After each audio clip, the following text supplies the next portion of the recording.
Unaware his wife secretly owns a multi-billion-dollar company, Ryan Collins abandoned his wife and daughter for his dream mansion after their divorce. But the day he walked away was the day he unknowingly signed away far more than a marriage.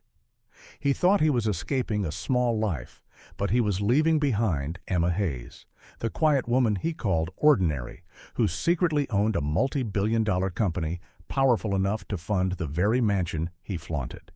He believed the divorce freed him, but it only exposed how little he truly understood about the wife he underestimated and the daughter he assumed would always wait. Emma stood in that modest kitchen, holding divorce papers with trembling fingers. But behind her calm eyes lived the architect of a digital empire worth billions. Ryan stepped into his dream mansion with glass walls and marble floors, but he had no idea the financial system supporting his new life traced back to the woman he abandoned. Their young daughter watched her father drive away, but she was the silent reason everything that happened next would shake his world far beyond money. He thought wealth was measured in square footage, but Emma measured it in security. He thought divorce meant victory, but he never imagined the real power was still wearing his last name in private boardrooms.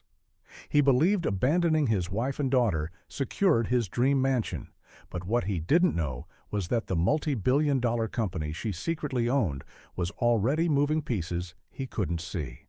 So what happened next when the ex-husband who chased luxury discovered the empire he begged loans from belonged to the wife he left behind?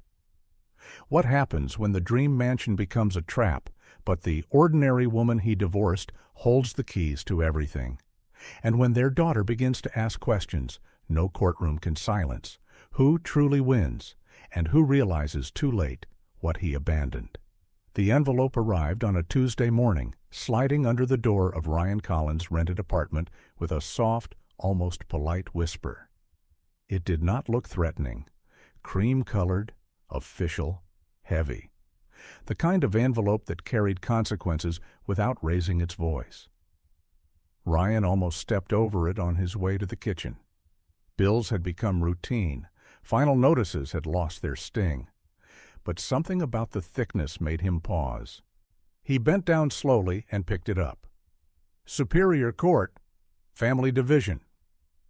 The words felt heavier than the envelope itself. His fingers tightened slightly. For a brief second, a flicker of memory flashed across his mind. Emma in their old kitchen, holding a stack of printed documents years ago, explaining calmly how contracts protect people from what they can't foresee. Back then he had laughed and said, "You think too much about worst-case scenarios." She had smiled faintly, but she had never stopped preparing. Ryan tore the envelope open. Petition for primary custody. His eyes scanned the lines once, then again more slowly. Emma Hayes requesting primary custody of Lily Collins on grounds of financial instability, environmental inconsistency, and emotional volatility. Volatile? He muttered under his breath. But the apartment was silent except for the hum of an aging refrigerator. The irony pressed into him. 2 years ago he had stood in a glass-walled mansion telling Vanessa, "I finally made it." Now he stood barefoot on worn laminate flooring, reading a legal claim that suggested he could not provide stability for his own daughter. His phone buzzed on the counter. He ignored it. Attached to the filing were exhibits, photographs of unpaid utility disconnection notices from the final months in the mansion, bank statements showing overdraft patterns, a note from Lily's school counselor observing heightened anxiety before and after visitation exchanges. Ryan swallowed hard. Lily's face surfaced in his mind, small fingers clutching her recital dress, asking, "Daddy, will you stay the whole time this time?" He had promised. He always promised. But promises made in a mansion felt different than promises made in a rented apartment. He turned the page. Financial disclosure, Emma Hayes. Net worth, $4,623,000,000. The number did not register immediately. His brain tried to process it like a typo. 4.6 billion, not million, not 100 million. Billion. He sank into the couch slowly. Flashbacks collided without warning. Emma coding late at night in the garage when they were newly married. He had teased her once. "You're building another billion-dollar app?" She had only shrugged and said, "Just securing our future." He had assumed it was modest freelance consulting. He never asked further. He never wanted to look small next to her competence. Now the weight of his own dismissal pressed into him. His phone buzzed again. This time he answered. "Mr.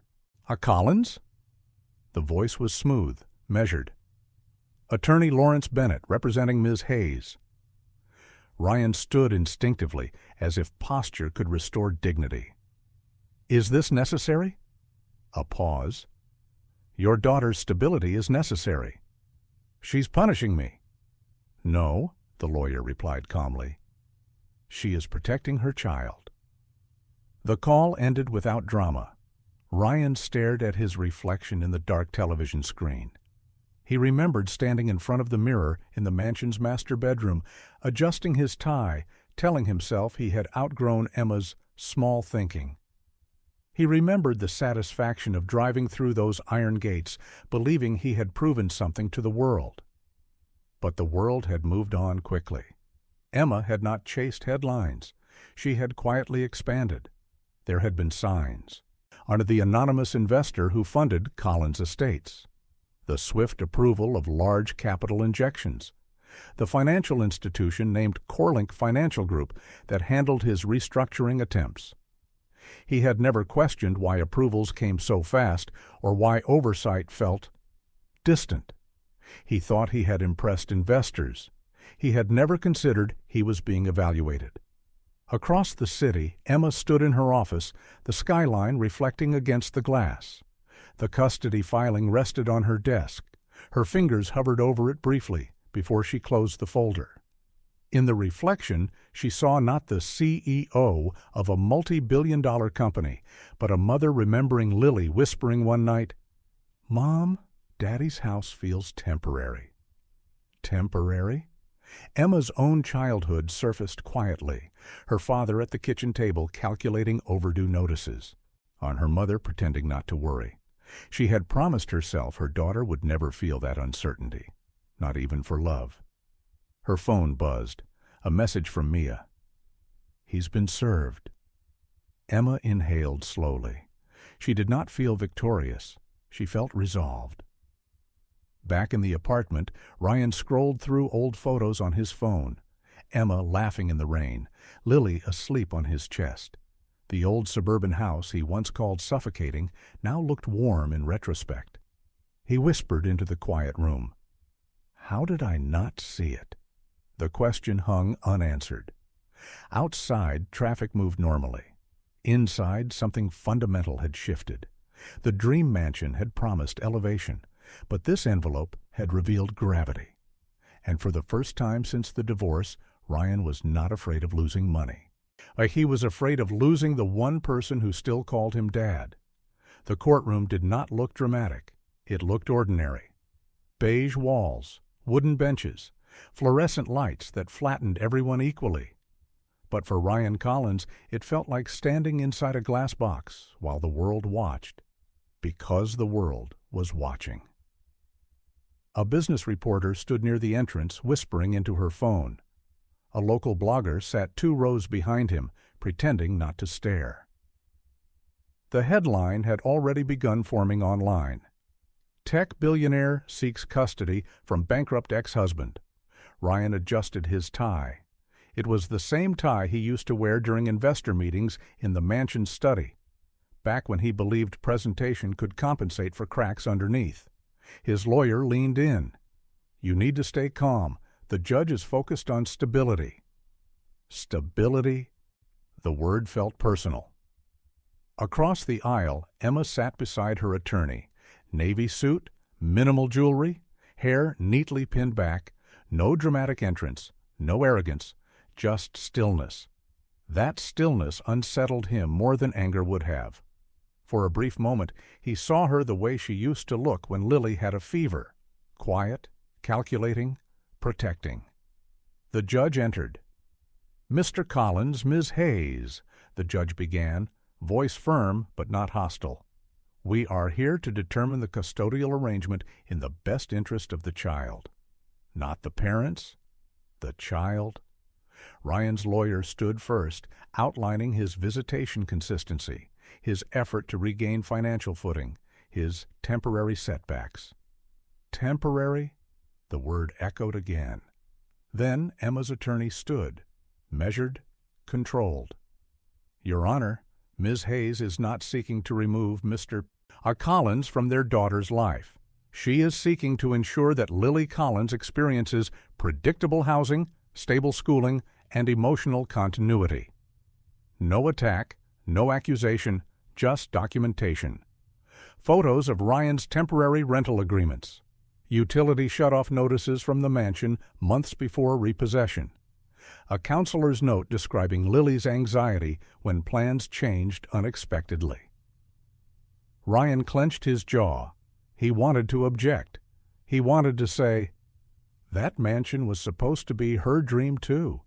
But he remembered Lily's small voice asking, "Daddy, are we moving again?" The judge turned to him. "Mr. Collins, can you outline your current long-term housing plan?" He opened his mouth. Nothing came out immediately. He had a lease, month to month. He had job interviews pending, nothing confirmed. "I'm rebuilding," he said finally. The judge nodded slowly. "Rebuilding is commendable, but children cannot live inside potential." The sentence hit harder than bankruptcy headlines. Across the room, Emma did not look triumphant. She looked tired. Ryan remembered the night years ago when he lost his first sales job. He had sat on the edge of their old bed, staring at rejection emails. Emma had knelt in front of him and said softly, "You're not your failure, Ryan." He had believed her then, but when he succeeded temporarily, he forgot her words. Now the judge asked Emma directly, "Ms. Hayes, are you willing to facilitate continued paternal involvement?" Emma's voice was steady. "Absolutely, Your Honor. Lily loves her father. I will never interfere with that. I am only requesting structural stability." Structural, like a foundation. Ryan realized something in that moment. She wasn't trying to win. She was trying to anchor. The ruling came after a short recess. Primary custody to Emma Hayes. Structured visitation for Ryan Collins. Ryan felt the air shift around him. He had prepared for anger. Instead, he felt small. After court adjourned, reporters hovered near the exit. Emma declined comment. Her lawyer shielded her efficiently. Ryan stepped outside into harsh daylight. "Mr. Collins, do you regret leaving your marriage? Did you know your ex-wife owned the company funding your mansion? Were you unaware of her multi-billion-dollar holdings?" The word unaware repeated like a chant. He didn't answer, because the truth would have sounded absurd. Yes, he had been unaware. Across the steps, Emma paused briefly. For a second, their eyes met. No hatred, no smugness, just recognition. She walked toward him instead of away. Her heels clicked against stone. "Ryan," she said quietly. He swallowed.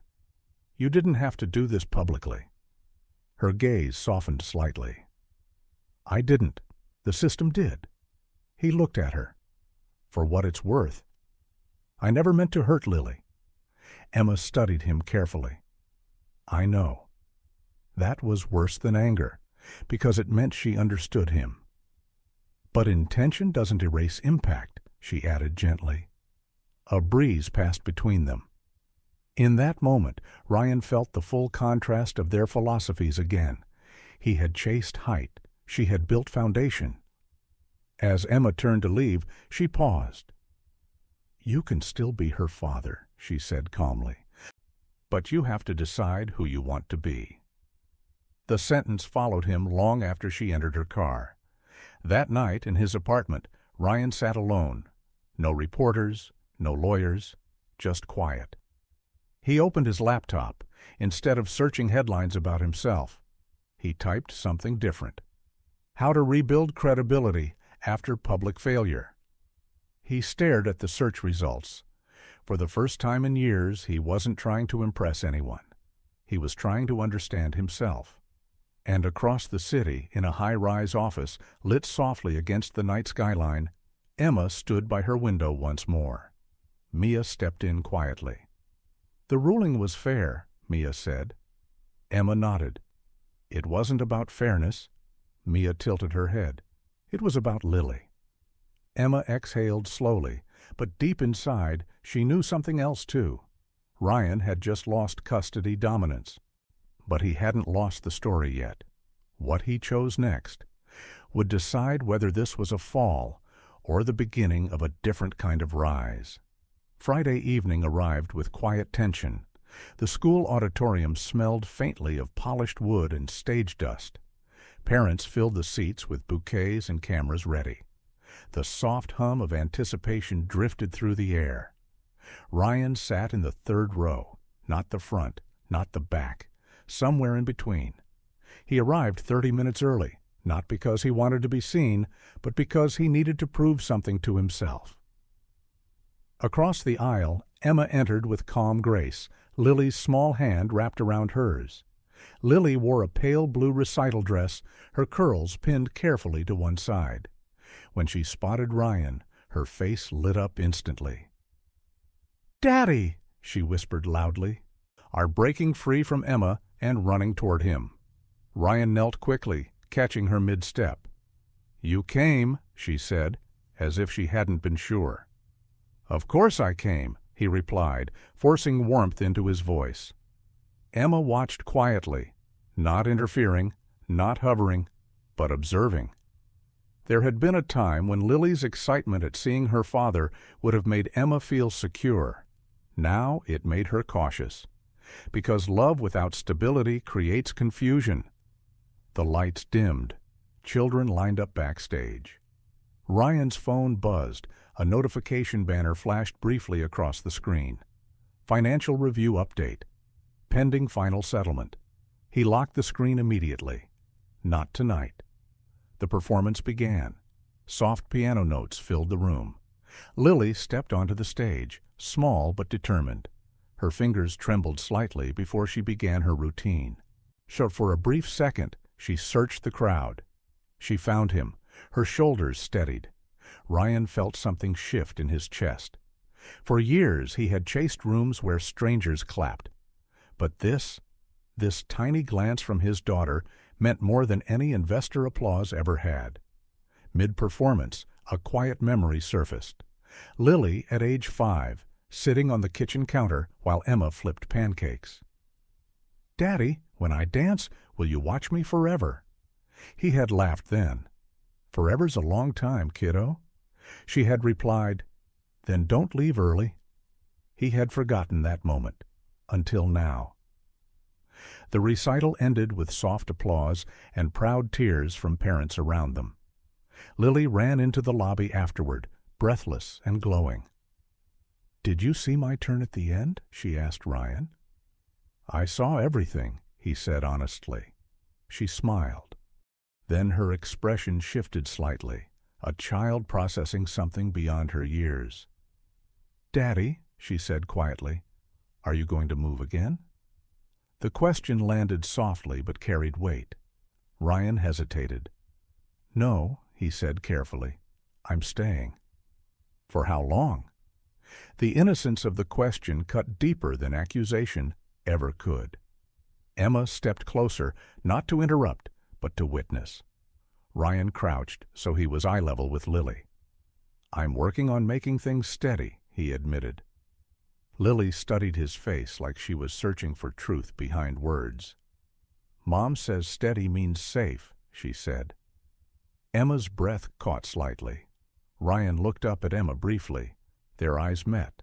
No hostility, just shared recognition of the child between them. "I want you to feel safe," Ryan said to Lily. "Then don't disappear," she whispered. The auditorium noise faded around him. Disappear. That's how she saw it. Not ambition, Not reinvention, not growth, disappearance. Emma placed a gentle hand on Lily's shoulder. "It's time to head home." Lily hugged Ryan tightly before leaving. "Don't miss next time," she said. He stayed kneeling for a few seconds after she walked away. Emma lingered behind. "You didn't miss tonight," she said softly. He stood slowly. "I didn't realize how much I had been missing." Emma's expression shifted almost imperceptibly. For a second, the CEO disappeared. The mother remained. "She doesn't need perfect," Emma said. "She needs present." Ryan nodded faintly. Outside, the sky was clear. No storms, no dramatic weather. Just stillness. He watched Emma buckle Lily into the back seat of her car. Lily waved enthusiastically through the window. Ryan waved back. The car pulled away. And for the first time since losing the mansion, since losing custody dominance, since losing public respect, Ryan did not feel anger. He felt responsibility. He walked back to his apartment slowly. When he entered, the silence didn't feel suffocating. It felt instructive. He opened his laptop again, not to search headlines, not to check Emma's company valuation. He opened a document. He titled it, "Stability Plan." Bullet points began forming. Secure long-term lease. Accept non-executive role if necessary. Attend every school event. Financial restructuring consultation. This wasn't about pride anymore. It was about presence. Across the city, Emma tucked Lily into bed. "Daddy came," Lily said sleepily. "I saw," Emma replied. "Do you think he's changing?" Emma paused. Change was never instant. It was consistent. "I think," she said carefully, "he's trying." Lily smiled faintly and drifted to sleep. Emma sat there a moment longer, watching her daughter breathe. In her own childhood, she had watched her father stare at overdue notices, promising things would get better. Sometimes they had. Sometimes they hadn't. She had built her empire so her daughter would never rely on hope alone. But she had never built it to erase Ryan, only to protect Lily. Her phone buzzed softly. A notification from Mia. Ryan submitted an application for entry-level operations at Lily Estates. Emma read it twice. He wasn't applying for executive power. He wasn't leveraging her name. He was starting at the ground level. Her expression remained composed, but something inside her shifted. Not forgiveness, not yet, but recognition. The storm was no longer about destruction. It was about transformation. And Ryan didn't know it yet. But the next decision he made would either confirm Lily's fear of disappearance or begin to rebuild something far stronger than a mansion. Good. Now we shift into pressure. Ryan stood outside the construction site at 6:45 a.m., staring at the large blue banner stretched across the temporary fencing. Lily Estates, a CoreLink community initiative. The irony wasn't subtle. The development used to be Collins Estates, his name, his dream. Now the logo above it carried his daughter's name, not his. A construction supervisor handed him a hard hat. "Orientation's inside. You're Ryan, right? Operations assistant?" Assistant. The word echoed differently than it once would have. He nodded. "Yeah?" No one recognized him, not here. The workers saw a man in worn boots, not a failed developer. He followed the supervisor through partially framed houses, stacks of lumber, and cement mixers humming to life. The air smelled of sawdust and morning grit. "This phase focuses on sustainable foundations," the supervisor explained. "Solar integration, reinforced framing, community layout. It's not luxury builds. It's long-term housing." Long-term, there was that word again. Ryan glanced at the site map pinned to a temporary wall. Carefully designed grid patterns, community green space, pedestrian walkways, child-safe zones. This wasn't about spectacle. It was about structure. Years ago, he had pitched investors on infinity pools and skyline views.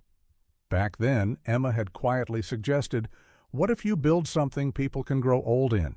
He had dismissed it. "See, old doesn't sell." Now he watched workers measuring foundations with precise care. Old did sell. It just wasn't flashy. Mid-morning, a clipboard was handed to him. "You'll log material intake and coordinate vendor deliveries," the supervisor said. "Keep it clean. No delays." Ryan nodded.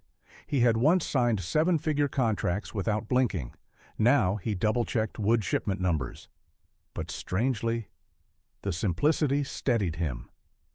Around noon, a black SUV rolled slowly past the perimeter fencing. It didn't stop.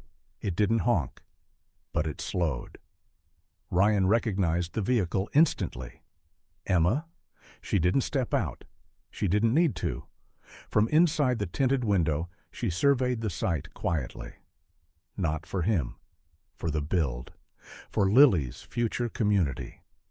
The SUV moved on. Ryan felt something unexpected. Not resentment, not shame, but clarity. She wasn't overseeing him. She was overseeing the mission. He wasn't the center anymore. He never had been. That afternoon, during a supply miscalculation, a delivery truck arrived short on concrete mix. The schedule tightened instantly. "You miscounted the batch number?" the supervisor snapped. Ryan checked the manifest again. He had missed a decimal. Minor mistake. Major delay. His old instinct flared. Deflect, justify, blame the vendor. But Lily's voice echoed softly in his memory. "Don't disappear." Accountability was presence. "That's on me," Ryan said calmly. "I'll call the supplier and correct it." The supervisor studied him briefly. Most people at his level passed blame quickly. Ryan didn't.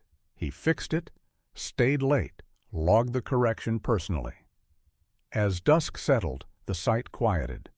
He stood alone for a moment, and staring at the half-framed houses silhouetted against the orange sky. He remembered standing in front of the mansion's glass walls at sunset, feeling untouchable. That mansion had made him feel elevated. This construction site made him feel grounded. Across town, Emma reviewed site reports in her office. Mia entered quietly. He stayed late, corrected an intake error himself.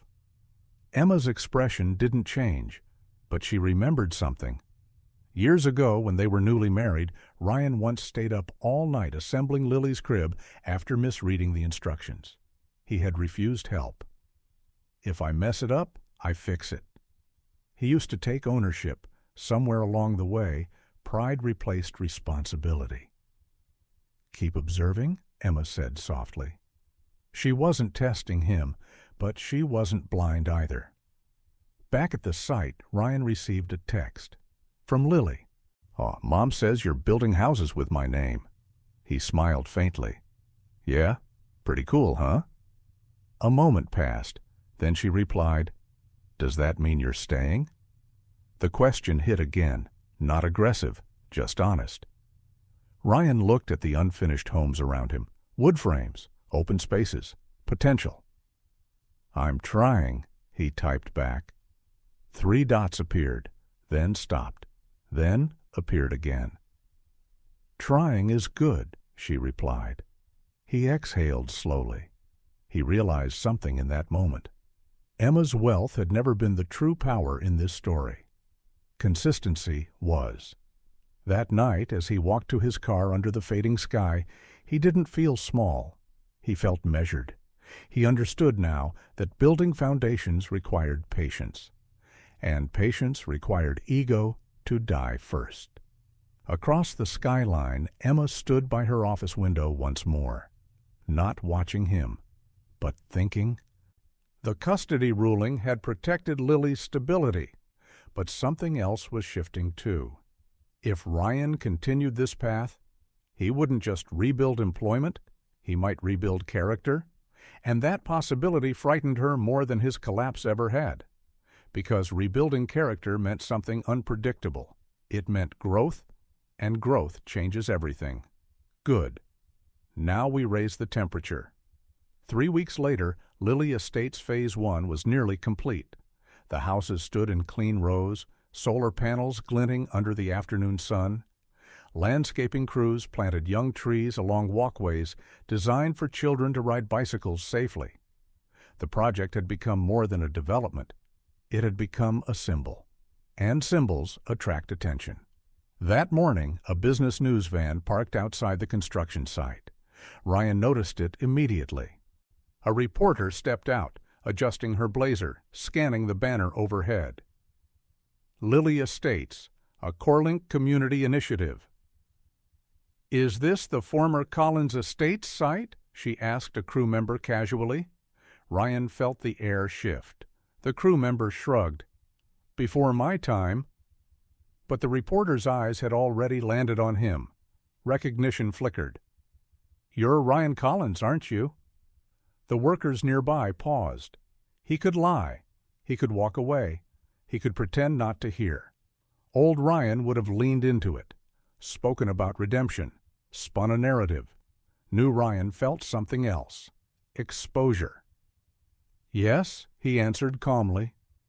"Is it true," the reporter continued, camera already rolling, "that the multi-billion-dollar company owned by your ex-wife acquired your failed mansion project and renamed it after your daughter?" The words hit sharp. Failed.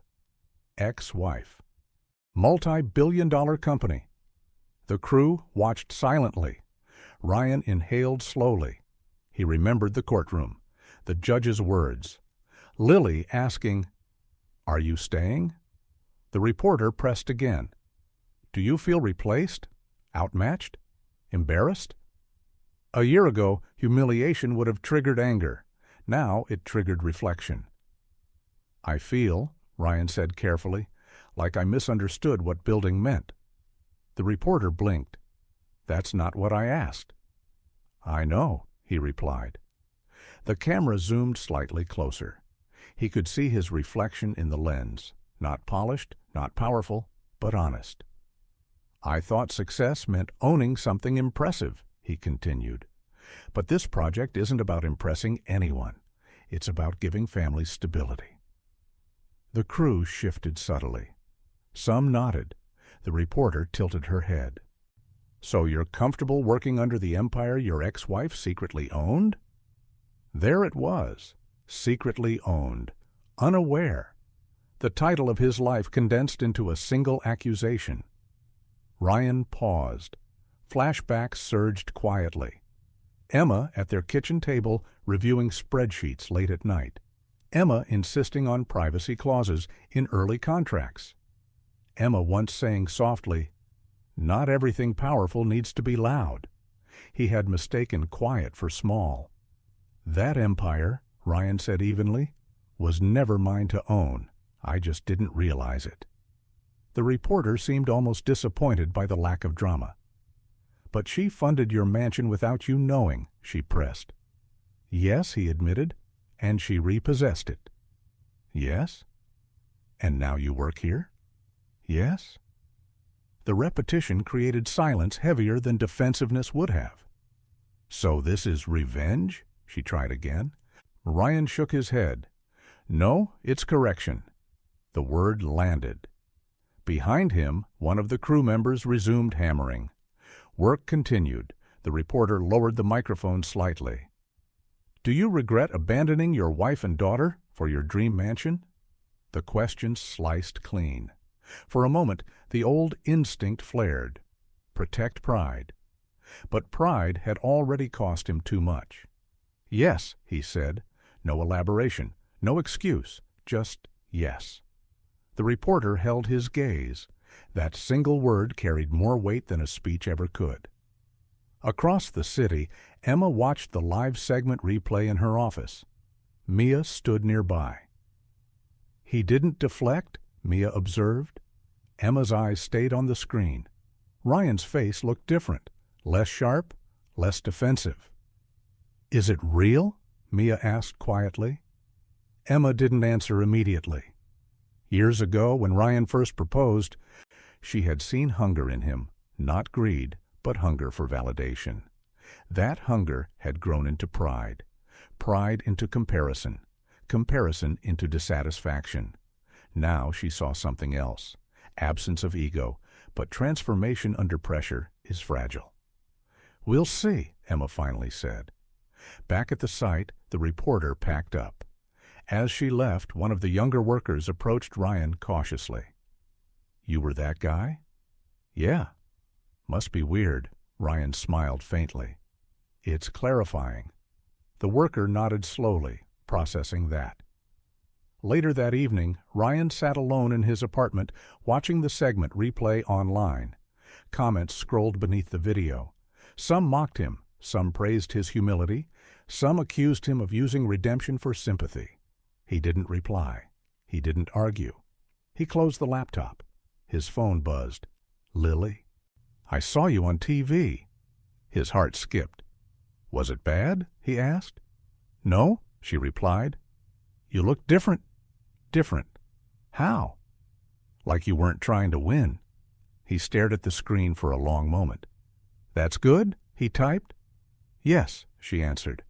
He leaned back in his chair slowly. Across town, Emma tucked Lily into bed. "Daddy said yes," Lily whispered sleepily. Emma paused. "Yes to what?" "Yes, that he regretted leaving." Emma closed her eyes briefly. Regret is not transformation, but it is a beginning.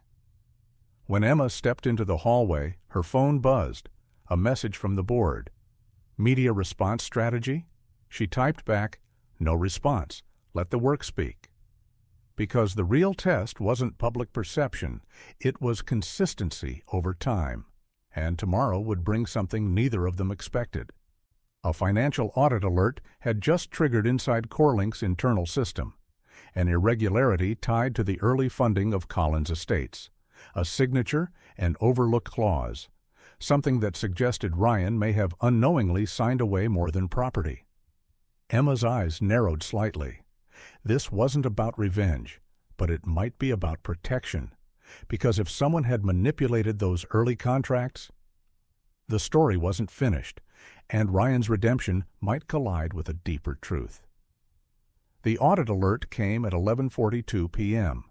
Emma had already dismissed most of the staff for the night. The high-rise office was quiet, the skyline glowing softly beyond the glass. Mia stood near the desk, tablet in hand.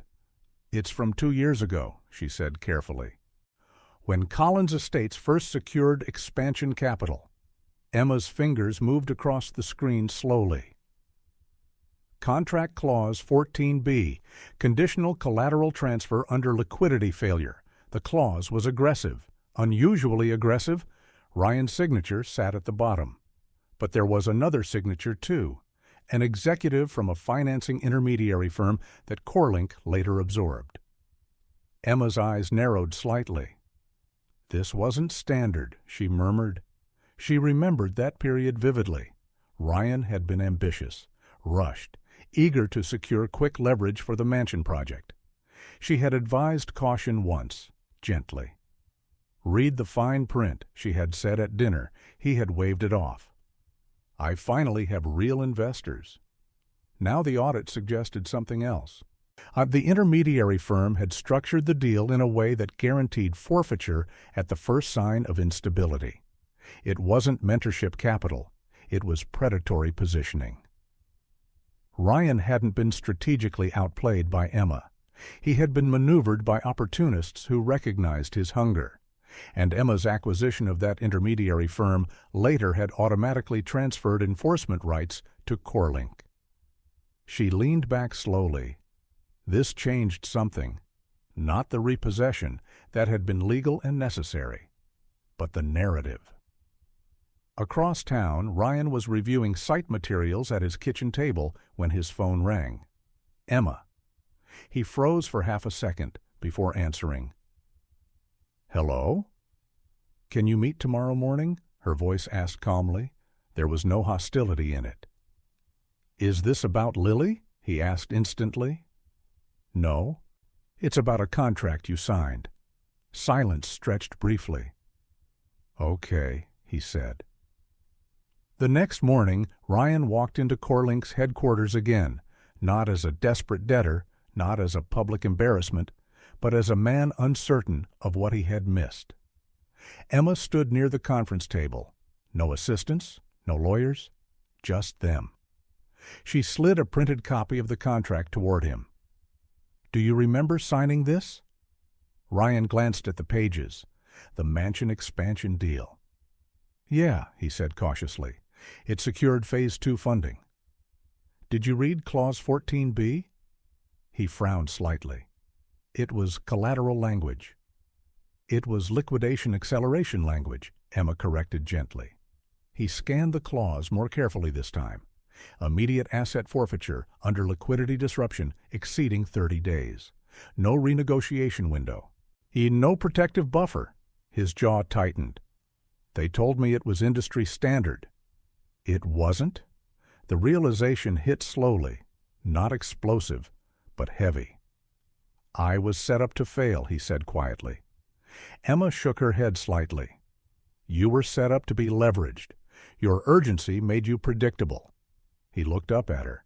Not defensive, not angry, just processing. "Why are you telling me this now?" "Because accountability only works when it's complete." He absorbed that. "You enforced it." "Yes." "You could have renegotiated." "I could have," she agreed. "And?" "And Lily needed stability more than you needed protection from your own decisions." The words weren't cruel. They were clear. Ryan exhaled slowly. He wasn't angry, because deep down he knew something. He had signed it. He had skimmed. He had rushed. He had equated speed with strength. "I thought I was winning," he admitted quietly. "You were chasing validation," Emma replied. The room fell still. Years of misunderstanding condensed into one simple truth. Ryan ran a hand through his hair. "So what now?" Emma closed the folder. "Now you understand." "That's it?" "That's enough." He looked at her carefully. "You're not going to pursue anything else?" "There's nothing to pursue," she said calmly. "The property transfer stands. The debt was cleared. The clause was legal. But you deserve to know how close you came to being dismantled by people who weren't me." That sentence landed differently. For the first time, Ryan realized something profound. Emma had not destroyed him. The market would have. The opportunists would have. His pride would have. She had enforced a contract, but she had also absorbed the risk before it spiraled further. "I hated you for a while," he admitted quietly. "I know." "I thought you were punishing me." "I wasn't," he nodded slowly. "And now?" Emma held his gaze. "Now I'm protecting Lily, and I'm observing you." "Observing?" "Consistency," she said simply. "Not apologies." The truth of it grounded him more than any reprimand could. Later that evening, Phase 1 of Lily Estates held a small community preview event. No grand spectacle, just families walking through model homes. Ryan stood near one of the finished units, explaining insulation specs to a young couple with a toddler. He wasn't selling status. He was explaining durability. Across the lawn, Emma spoke quietly with city officials. At one point, Lily ran between them, laughing, all holding brochures. "Daddy helped build that one," she said proudly, pointing at a house. Ryan smiled faintly. Emma watched the interaction carefully, not with suspicion, with measurement. As the sun lowered, Lily grabbed both their hands instinctively, not as a romantic reunion, but as balance. Ryan glanced at Emma. "You don't trust me yet," he said quietly. She didn't look away. "Trust is built the way houses are," she replied. "One consistent layer at a time." He nodded. He understood that language now. The reporter from weeks earlier stood at a distance, watching the scene. She didn't approach. There was no scandal left to extract, only evolution. As twilight settled, Ryan looked around at the community taking shape. Children running across grass, parents discussing mortgage transparency, solar lights flickering on along pathways. He finally understood the contrast that had defined his downfall. He had chased the dream mansion because it reflected status. Emma had built communities because they reflected security. He had abandoned his wife and daughter for height, but what happened next forced him to learn depth, and depth was harder, but stronger. That night, after Lily was asleep, Emma stood alone in her living room. Her phone buzzed once more. An internal message from the board. Expansion to Phase 2 approved. She smiled faintly, not because of valuation, but because of impact. Across town, Ryan finished updating material logs for the next phase. He paused before closing the laptop. Then he opened a new document. Not a business plan, not a pitch deck, a simple heading. A long-term lease agreement, 24 months. He signed it digitally. Commitment, not ambition. Outside, the city lights glowed quietly. No storms, no explosions, just steady illumination. Unaware his wife secretly owned a multi-billion-dollar company, he had abandoned his wife and daughter for his dream mansion after their divorce. What happened next wasn't revenge. It was revelation. Revelation that wealth without wisdom collapses. Revelation that pride signs contracts the heart can't afford. Revelation that real power doesn't shout. It builds. And this time, he wasn't chasing the skyline. He was building something that would last.